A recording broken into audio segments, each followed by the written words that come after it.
Assalamualaikum dan selamat petang kepada semua. Hari ini kumpulan kami ingin membentangkan bisnis e-portfolio draft report.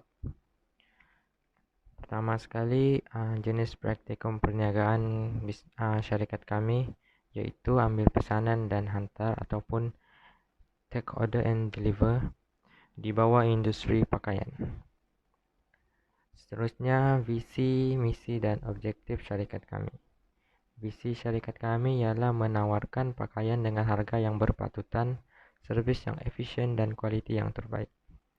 Misi syarikat kami pula ialah menyediakan khidmat pelanggan yang terbaik, menarik minat daripada audiens yang lebih luas, menjana pendapatan serta memanfaatkan sosial media untuk pemasaran. Objektif syarikat kami pula menyediakan pakaian yang terbaik, pakaian yang terbaru serta mempunyai pilihan yang berbagai, memuaskan kehendak pelanggan dengan servis yang terbaik dan memenuhi ekspektasi semasa dan masa depan. Thank you. Berikutnya adalah carta organisasi bagi company kami iaitu Mariposa Attire. Seperti yang dapat anda lihat di dalam carta organisasi di atas, pengurus adalah Muhammad Syukri bin Mahmud, manakala penolong pengurus pula adalah Saiful Muhajir Abdullah, setiausaha adalah Nur Sakinah binti Sabran, dan pegawai kewangan iaitu saya sendiri Muhammad Muhammad Bashir bin Aziz, manakala pegawai operasi adalah Supika bin Jasman, dan pegawai pemasaran adalah Nurul Fatihah Wahidah binti Rulan. Kami semua bekerjasama di dalam Mariposa Attire ini demi memberikan yang terbaik demi kepuasan pelanggan kami. Mariposa Attire hanya menggunakan kaedah dalam talian untuk mempromosikan produk penjualan disebabkan pandemik yang melanda dunia. 3 medium utama yang digunakan untuk melakukan promosi kepada masyarakat ialah Facebook, Instagram, dan juga WhatsApp. Ketiga-tiga aplikasi ini merupakan aplikasi yang sering digunakan oleh masyarakat pada masa kini. Akaun Facebook dan Instagram berada di bawah nama Mariposa Attire yang telah dicipta pada bulan April 2021. Masyarakat lebih menggunakan medium ini untuk membeli produk yang diingini, terutamanya saat pandemik COVID-19 melanda negara. Disebabkan itu, kami menggunakan kesempatan ini untuk melakukan perniagaan atas talian. Kami juga mengemas kini barangan jualan kami melalui medium tersebut. Kami juga boleh dihubungi melalui medium WhatsApp yang telah disediakan. Setiap ahli juga akan mengemas kini perkembangan Mariposa Attire melalui story akaun pribadi ahli Mariposa Attire masing-masing. Hai, nama saya Subika bin Jasman. Saya akan menerangkan tentang pencapaian syarikat bagi Mariposa Attire sejak ianya ditubuhkan pada bulan April sehinggalah bulan Jun. Pada mulanya, kami telah menetapkan target jualan iaitu sebanyak RM200.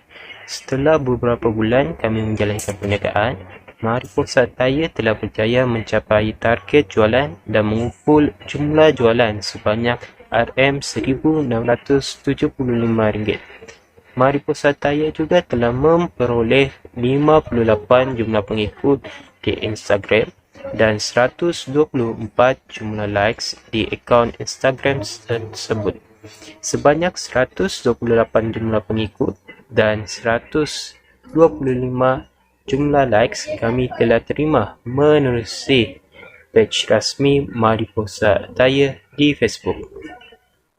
Berikut merupakan maklum balas pelanggan sepanjang tempoh perniagaan kami dijalankan.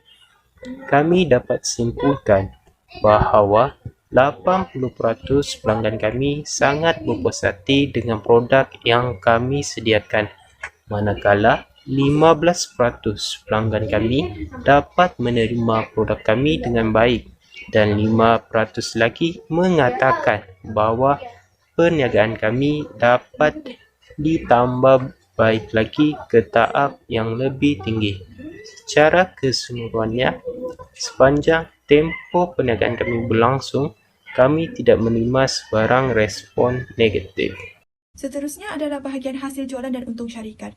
Bagi jualan syarikat, saya Fatihah telah berjaya menjual sebanyak 65 unit shawl dengan hasil jualan sebanyak 675 unit, diikuti dengan Syukri yang berjaya menjual sebanyak 6 unit jersey dengan hasil jualan sebanyak RM400, diikuti oleh Amar, Subika, Sakinah dan Saiful yang masing-masing telah berjaya menjual 5 unit shawl dengan hasil jualan sebanyak RM75. Seterusnya adalah analisis titik pulang modal BEP. Bagi jualan printed shawl sebanyak unit, kos tetap adalah sebanyak RM935, kos berubah sebanyak RM25.50 dan jumlah kos adalah sebanyak RM960.50 dan dengan harga jualan RM15 dan kos berubah sebanyak 30 sen per unit, maka Mariposa Attire perlu menjual sebanyak 64 unit untuk mendapat BEP. Dan dengan jumlah hasil jualan shawl sebanyak 85 unit, maka modal yang dikeluarkan oleh Mariposa Attire telah mendapat keuntungan melebihi 20 unit BEP dengan jumlah untung bersih sebanyak RM935. Seterusnya adalah kos tetap bagi jualan 6 unit jersey adalah sebanyak RM180. Kos berubah sebanyak RM1.80 membawa jumlah kos kepada RM181.80 dan dengan harga jualan dalam lingkungan RM30 hingga RM120 per unit dan kos berubah sebanyak 30 sen per unit, maka Mariposa Attire perlu menjual sebanyak 1 unit untuk mendapat BEP. Dan dengan jumlah hasil jualan jersey sebanyak 6 unit, maka modal yang dikeluarkan oleh Mariposa Attire telah mendapat keuntungan melebihi 5 unit BEP dengan jumlah untung bersih sebanyak RM192. Nama saya Nur Sakinah binti Sabran, nombor matriks BS190786. Baiklah, masalah yang dihadapi oleh syarikat kami adalah yang pertama adalah disebabkan oleh PKP yang berlaku sepanjang COVID-19 ini, pihak kami mengalami masalah dalam menjalankan penghantaran secara COD, terutama pada pelanggan kami yang berada di Sandakan. Dan yang kedua pula, stok tudung adalah sangat terhad dan kami perlu menunggu daripada pihak HQ untuk update tudung-tudung yang terkini. Dan juga stok jersey kami juga adalah sangat terhad memandangkan permintaan dia sangat tinggi. Bagi menyelesaikan masalah ini, pihak Mariposa Attire mengambil keputusan untuk membuat pengumpulan pembelian atau pengumpulan order bagi tudung-tudung tersebut supaya dapat dihantar atau dipos secara berkala tanpa perlu melakukan pergerakan yang amat kerap. Yang kedua, kami juga sentiasa mengemaskini warna-warna yang telah habis dan sedia ada untuk pengetahuan para pelanggan. Kami juga akan sentiasa update baju jersey yang telah dijual kepada pelanggan agar pelanggan mengambil maklum tentang bilangan stok yang ada. Sekian dan terima kasih. Seterusnya yang terakhir adalah cadangan untuk masa hadapan bagi syarikat kami.